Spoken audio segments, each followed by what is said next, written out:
is up, everybody? Welcome into episode 27 of the Brahma Bullpen. I know you're here right now. Don't go away. We're going to announce our winner.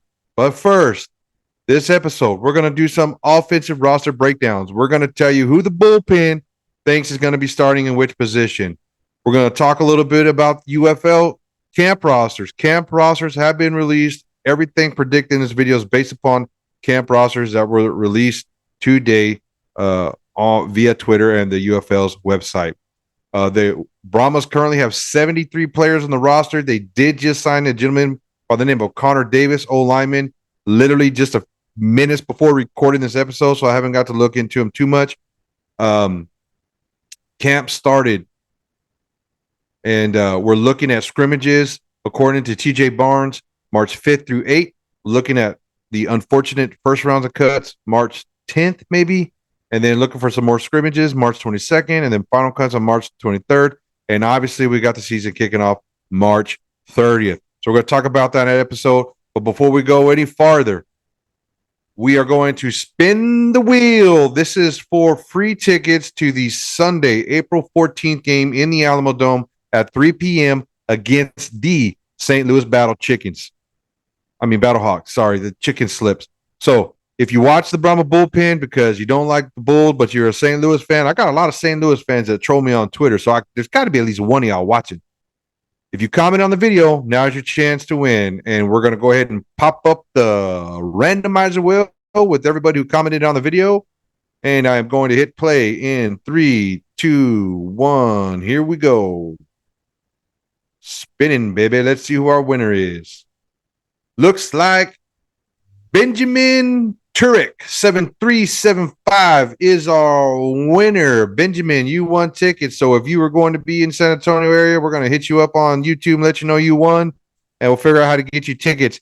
That's the other exciting news. Tickets are available. I got mine downloaded, the Brahma Bullpen, and producer here, we got 6 tickets in the Lone Star Club. We're giving away 2 tickets to every game, 50-yard line, more like 45-yard line, row 3, visitors bench, and Brahma Bullpen is also decided to take anybody that works with him to the game. So I think I'm up to 22 tickets for the game, but that's okay. We're doing our part to fill the dome. Let's go, baby. Horns forward. But Benjamin, his comment on the video, so you can see I'm not biased. The 2 rules are the same rules everybody's complaining about. He said he doesn't like the extra point rule. He likes the kicks, and he doesn't like the punting rule. Nobody likes any of those rules. That episode talked about that. And with that being said, Benjamin, thank you very much for commenting. We appreciate you watching the show. My favorite part was at the end. He said, look, I'm not a Brahmas fan, but I appreciate the content. Sir, we appreciate you appreciating us, appreciating you. So we're all appreciated together. So anyways, with that being said, thank you for tuning in. This is episode 27. So tell you what, comment on this video to win tickets to the 3rd home game for the Brahmas, which will be the 4th game of the season on Saturday, April 20th, 7 p.m. night game on Fox here in San Antonio on the Dome. Look, come to San Antonio for the weekend. Check out the Riverwalk. Get some Mexican food, drink some margaritas, tailgate with the Bullpen. We're going to be there. And go to the game for free, row 3, visiting side. All you got to do is comment on this video. Let's go. Let's see some comments. All right. We're going to go ahead and jump into our episode here. This episode, we are predicting our offensive starting lineups. We'll do defensive starting lineups next episode. We don't want these things to drag on too long. Everybody's attention spans with smartphones is this big. In fact, I think after the who won the ticket video, everybody's already gone already. But that's cool. We're not complaining. If you watch for 30 seconds, I am very appreciative for you spending those 30 seconds with me. Maybe it'll be more like 10 minutes in the future if I say the right things, right? But anyways, so offensive starters, where are we going to start? Of course, we're going to start in the quarterback room. We got Dormady. We got Gabers, excuse me. I got made fun of last time for saying that wrong last time. And then we got Flacco, Tom Flacco, Joe Flacco's little brother. Everybody thinks Dormady's going to be our starter. I personally also think Dormady's going to be our starter. New Braunfels own. That was something we learned not too long ago, that he did spend some time down in San Antonio playing football down here. So it's like a local guy. So local guys like to pull for local guys. And so that we're going to pull for him. My boy Jack Cohen, Rip, got cut from the team. Not Rip in a bad way, just Rip in a new line of profession. We miss you, Jack. But we got Joe's brother coming down. He had some time in the NFL roster, spent a little time in the NFL. He was also picked up by Houston, so he's kind of like he's got some time in the CFL, and he's one of those Houston guys. As we go through these roster breakdown, you're going to hear me predict that the Houston guys are going to get playing time because why else would Wade Phillips bring them down here? He already knows their talent, their playing style. They know the scheme, the playbook. And so I do think a lot of those Houston transplants, the Brahma Nicks, everybody calls them Brahma Nicks. It's funny, but these guys are Brahmas, okay? There's no Nicks down here in San Antonio. Maybe the rednecks in the cow pasture. Anyway, but that's about it. And then Garbers, I think Garbers is AJ's guy. I think he's bringing him in. He's got that prototypical NFL build, and he's got a chance to start. He's got an arm, and he's definitely the most mobile of the three. I wouldn't say he's a dual threat quarterback, but I would call him like a threat and a half. He's a threat and a half quarterback. So he definitely can move and get around the pocket, and we all know that that's the way football is going. But my prediction is going to be Normandy QB1 for the Brahmas after training camp. Let's move on now. We're going to get into the running backs, the other big money position on the field. Running backs are going to be extremely important. I think defenses are going to be ahead of offensives this year. And so I think that the running game is going to be important. It's going to be important to get established. We got our Thunder and Lightning. We got John Lovett, who I think is going to be our, what would you say, red zone runner, the big guy going between the tackles out of Penn State. Spent some time with Carolina, Vegas before being drafted down here by the Brahmas. I think he's going to be I'm going to go out on limb. He's going to be a top 5 running back in the league. And then, of course, we got my boy Aline. Go back and check out episode 24 if you want to get to know him a little bit better. He gym rat Aline. I don't know if he's gonna want me to call him a gym rat, but workout beast. He's gonna be the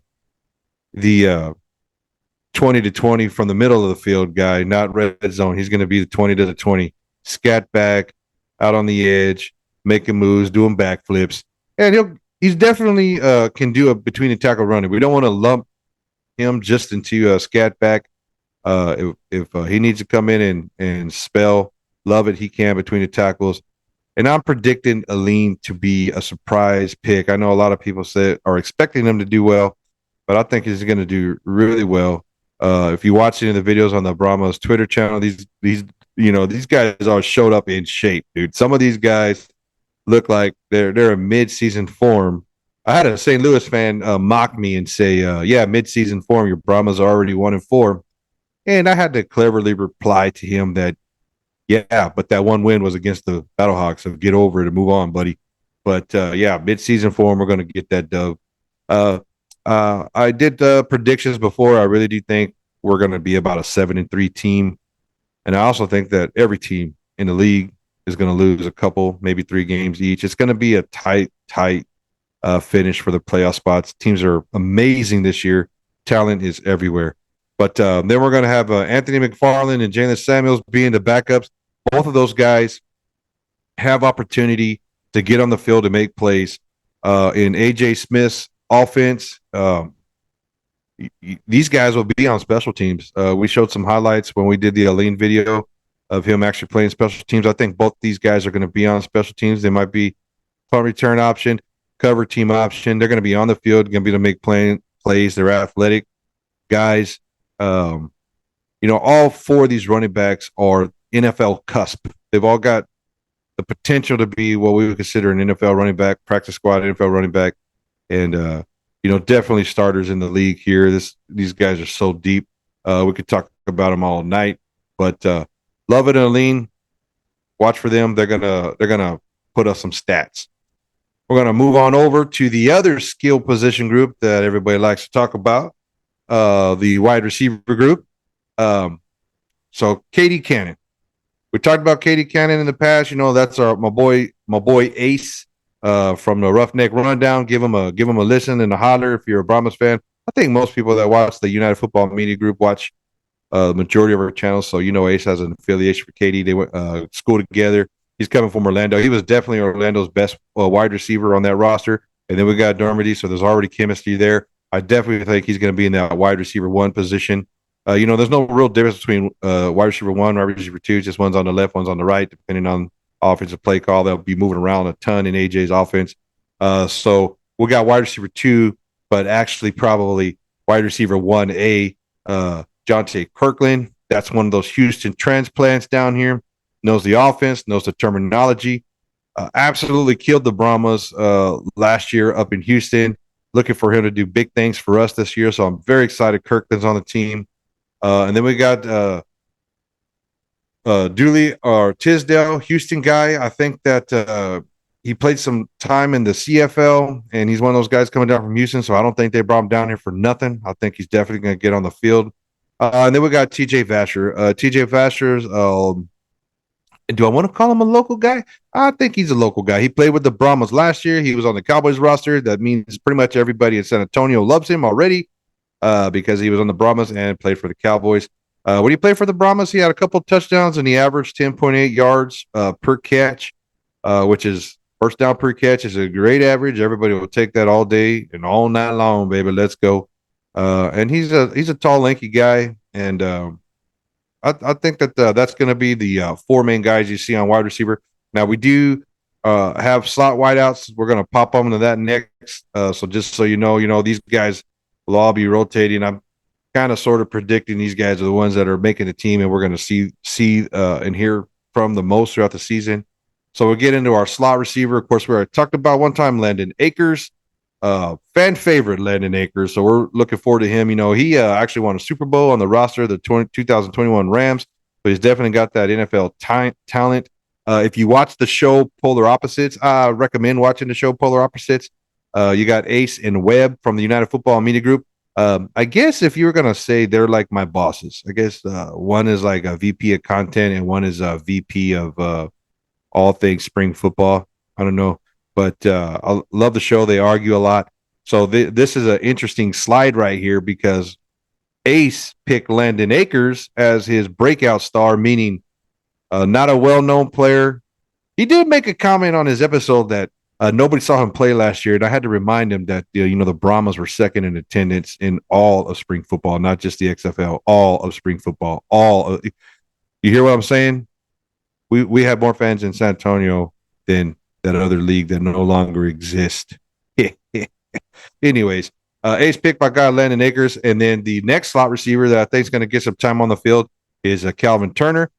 Webb picked Calvin Turner as his breakout star, so it's going to be interesting to see these two guys battle it out. See which slot guy is the slottiest. Ooh, slottiest, that's close.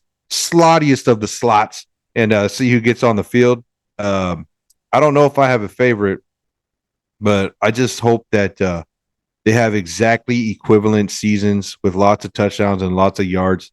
So both Ace and Webb are wrong at the same time. Or would that make them both right at the same time?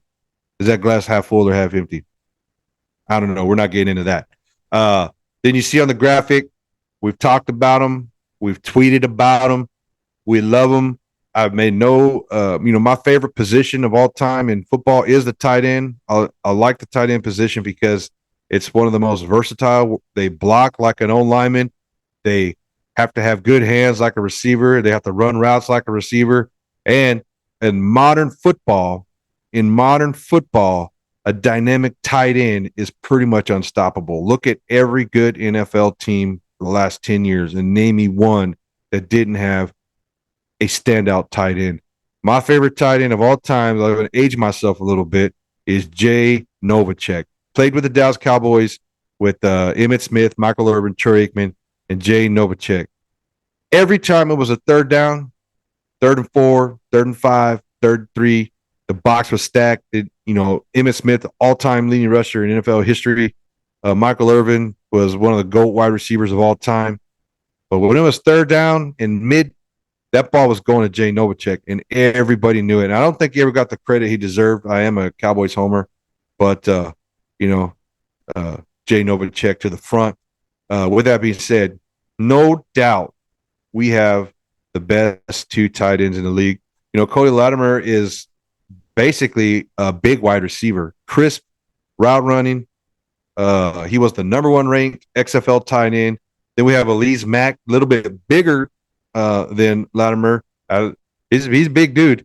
He was the number 3 ranked tight end in the league for the XFL last year. You're looking at well over 800 yards, 5 touchdowns, and 78 catches between the two of them. And I don't expect any of that to stop.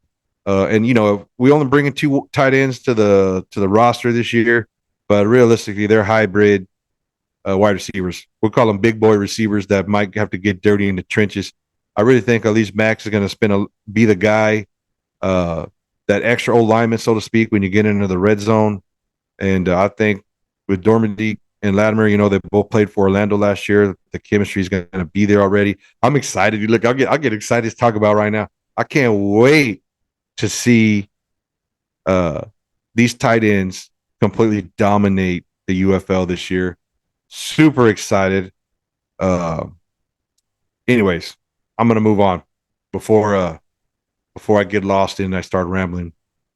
Last offensive position group we're going to talk about tonight, the O-line. These are hard positions to predict. There's so many O-linemen on the roster right now. So many of the O-linemen are versatile. They can play guard or tackle. Yarborough, for instance, can also play center.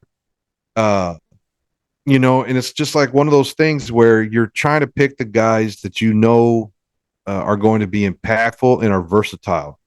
So Rashad Coward, he's a Houston guy. He's coming down Wade Phillips. He's definitely a tackle. I say tackle 1, tackle 2. I don't know what that means, left or right. All I know is there's 2 tackles on the field. They're the most important position. I'm pretty sure Coward will be the left tackle if I was going to have to pick which side is going to be on. Obviously, we all know that's the tackle that protects the quarterback's back, keeps him from getting T-boned and crushed, which is a big deal. Then we got Greg Elin. He had some time, a couple years with the Seattle Seahawks. I think he's going to be out there on the other side. Played at Mississippi State, big SEC guy out there. I think they put him out there on the right where it's a little bit more forgiving than left tackle. I think Houston. I think what we're going to do is take the 3 best O linemen that Houston had last year. We're going to put them right in the middle of our offensive line. You're going to have Alex Millette starting center. He's going to have Yarborough on one side and Parker on the other. You know, they might wind up putting Parker out at tackle. If Parker winds up going out and playing that right tackle, then I would think Elin would come into guard. These guys are all versatile. They play different positions in college and throughout their time on different NFL rosters. I am an O-line supporter. I don't think these guys get the love that they deserve for the work that they put out on the field. You can have the best quarterback on the planet, but if he ain't got no O-line protecting him, it don't matter. You can have the best running back in the history of mankind. If there ain't no holes to run through, it ain't going to do us no good. So outside the lines, did a little quarterback breakdown. Love that show. He's not part of the United Football Media Group, but he's got good content. And he said that our quarterback room is suspect because of our O-line. And I if we had the same O-line we had last year, I would totally agree with him. But this is not your daddy San Antonio Brahmas O-line. This is the Wade Phillips Brahmas O-line. And so with that being said, I think our team is going to be pretty good. I think the O-line's pretty stacked. Of course, there's a bunch of other guys that are not on this list. Not that I don't think that they're good. They're all good. I think our O-line is deep. I think we're deep. I think we have at least 6 deep O-linemen that we can run through in pretty much every position that we need to help us with injuries and all that stuff. So with that being said, remember, on behalf of the United Football Media Group from the Cow Pasture, we thank you for listening. Comment on this video. If you comment on this video, you can win 2 free tickets to the Panthers game. Are we calling Panthers or Kitty Cats? Anyway, it don't matter. That team from Michigan, I don't even know. Coming down to the dome to get their butts whipped. The 4th game of the season. Remember, comment. As always, from the cow pasture, we're going to end this with a nice horns forward, baby. Let's go.